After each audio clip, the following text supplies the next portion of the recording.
Welcome back to LearnPianoLive.com. My name is Jamin, and as you can tell from the countdown clock, the lesson is about to get started. In case you're new with this, there's a few things I'd like to show you to help you throughout the lesson. These lessons are always guided and shaped by your questions, and if you're live with us today, there's a couple different ways you can do that. One is in the public live chat, and the other is the Ask Jamin a Question button, where you can ask me a question privately, and I won't share your identity in case you're afraid that your question is stupid. But it's not. If you're in the archives, though, then just open up the survey. At the end of that, there's a place where you can ask your question. I will say I frequently get questions from students in the archives watching a lesson from 6 months ago, and I have no idea what they're talking about. So please try to be as specific as possible. If you're watching this at LearnPianoLive.com, there should be a PDF and an MP3 button right next to this video. The PDF will often have additional video links inside, so you can get more in-depth instruction on each of the topics. And if you're the kind of person who likes to print out the PDF so you can make the same notes on your physical version as I'm making during a lesson, now would be the time to do that.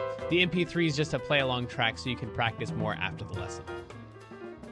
In traditional lessons, a teacher is going to actually present some new concept for maybe 5 or 10 minutes every couple weeks. The rest of the time is going to be spent applying and refining those concepts. Well, here I'm spouting off hours of new information every week, so it's totally unreasonable to expect you to actually absorb all of that.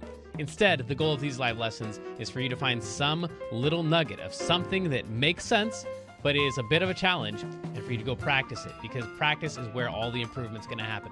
So don't feel bad if you have to leave the live lesson when you find that little thing that you're going to practice. And of course, if I'm going too fast, you can always rewind the live lessons or replay in the archives as much as you want. If these live lessons start feeling random or meandering, it's because they are, on purpose. So if you're the kind of person who wants classical training with a step-by-step method, then you're going to want to check out Kloppel Academy on the website. It's included in your live lesson subscription, so you can do both or either. And the upper levels are seriously hard work, but it's going to take you all the way from ground zero all the way up to being ready to enter any major music college as a piano major in classical or jazz.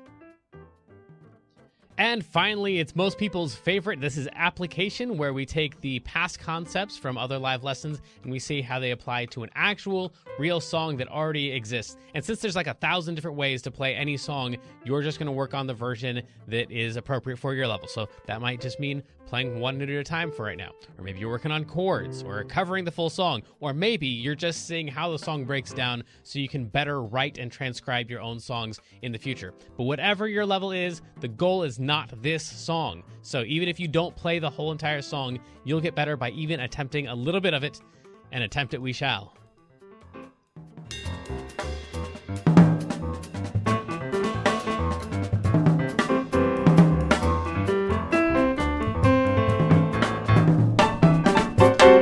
Welcome back to LearnPianoLive.com. My name is Jamin, and this is Jazzy James and the incomparable Kendra. Guess what? Tomorrow I have a band concert. Hey, cool. What are you playing in your band concert? What instrument? Trombone and saxophone and jazz band. Trombone and saxophone. And a trombone and an intermediate band. Yeah, okay. You play trombone. You're awesome. That's cool. He does. He's my inspiration. He's way better at trombone than I am. I own a well, I don't own a trombone. I'm borrowing a trombone to learn to be someday as good as Jazzy James on trombone. Yeah, because I'm teaching Jazzy other James elementary is kids fantastic, how to play trombone. And what's that? I said Jazzy James is fantastic. He is.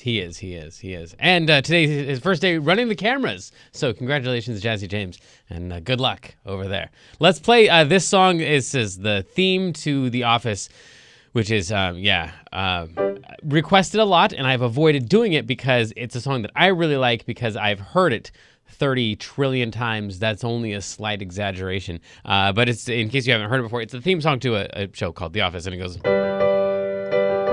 And right now, that's such a release of endorphins to hear just that.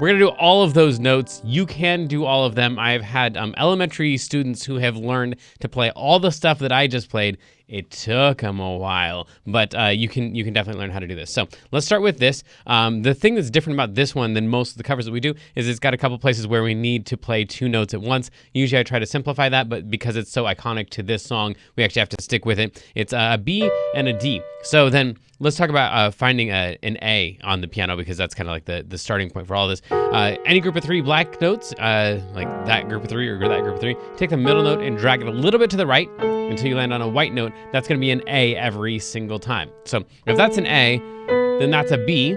That's cool. And if that's a B, that would be a C, and that would be a D. So using that A, we're just going to count up to a B and a D, and then we're going to play those two notes together, and then skip down past the A. We would land on a G, because the G is the last note in the musical alphabet before we start over again. A, B, C, D, E, F, G, A. So that's going to be our G right there, and you can tell that it goes kind of like a double up higher, down, and then back up to that same double from before. So that's what's going on there in the sheet music. A D and a B, down to a G, back up to the D and the B. So hopefully very soon you should be able to play at least that much of it. It's much more difficult than it appears, but doing that, then you should be able to get one more set of them. Just like that. Actually, just, yeah, this set right here. At this point right here, this bottom note's going to change. So we're still going to have, I guess we look over here, we had three notes, those two together, and then that, and then back. So three moves. Then we're going to go just the first half of it before we switch to this thing. Now, I know it looks like that's a set of three right there, but it's not really. What you need to practice is actually playing all three of those notes at the same time, so your hand can get used to that shape right there. And then this shape over here, if we just combined all the notes that were in this measure right here from this bar line to this bar line, then it would be, we had this first, and then this is just that thing. So it's the exact same thing, but this bottom note has moved down to this, what we call F sharp, the note that's slightly higher than an F. So right there, that's our second thing. So just practicing going between that and that to that to that. And then once you can do that, then you can split it up into whatever pattern you want. The pattern for the office would be top, bottom, top, top, bottom, switch, top, bottom, top, top, bottom. And the next one's going to do the exact same thing. Top, bottom, top, top, bottom. Only now the notes are these three right here. So it's like the first chord that you had, this set of three, except the top note is popped out one up to the right. So now we have this pattern. So again, my three chords so far are this thing, and this thing, and this thing. Those are the three shapes I've had so far. And if I go top, bottom, top, top, bottom, that's my pattern. Top, bottom, top, top, bottom. For all three of those, then we would have this thing right here. Top, bottom, switch, top, bottom, top, top, bottom, switch, top, bottom, top, top, bottom. And then we just have this one last little bit here. We're going to play an E with a C twice, and then we're going to play the C by itself, down to a B, down to an A, up to a B. And that's definitely the hardest part of the song. So getting all the way through all four of those moves.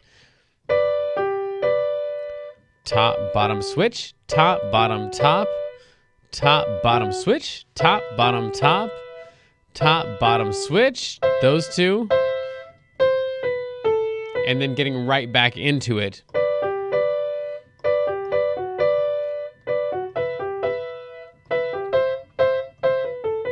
And I think I played that, yeah, the other E one additional time. So that's what would go on in the right hand. Again, you should not have that already down unless you're like pausing every 30 seconds and trying this thing out each time we make a new move.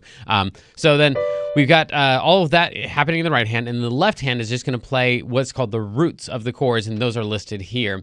G and B, don't worry about what the M means, we'll take care of that later. And the E, don't worry about what the M means, we'll take care of that later. And the C, those are the roots of the chords. So you would usually play this G here, and we usually don't get to the roots until, this is really like an intermediate thing, but because it's, again, it's so iconic to the song, you kind of like need this part in order for it to sound like the Office theme. So during, oh, hello.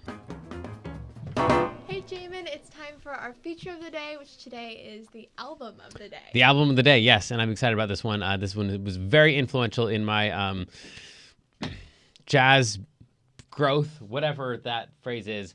It's this album right here. Art Blakey, Moanin', is incredible. It's awesome. I've seen that picture. Yes, up somewhere. hanging Yeah. up. Yeah, this is, the one that I just pulled off the wall. This is the one. Yeah. We should give you a tour of all of Jamin's. All of my, he has on his yes. wall. Thank you for putting it like that, James. So then this is, there's a song on here called Moanin', which is my favorite song on the album. And also Art Blakey, he was a jazz drummer, and you gotta hear him. You gotta hear him. He was extremely powerful, and he led the band from his drums. And Art Blakey, he's awesome. I love all the stuff he does, but especially this album right here. So go check him out. He was the leader of the Jazz Messengers. We'll leave that sentence alone. He was the leader of the Jazz Messengers. Yeah. So that's his band. That's his album. It's awesome. Let's get back to the song after this short break. So sadly, the lesson preview has come to an end, and it's time to say goodbye to everyone watching the free streams. Of course, paying subscribers at learnpianolive.com can continue watching this lesson and several hundred others like it in the archives. So come on over and check us out. And if you like what you saw, at least like and subscribe, and then tell your friends to head on over to learnpianolive.com to start enjoying this journey with us.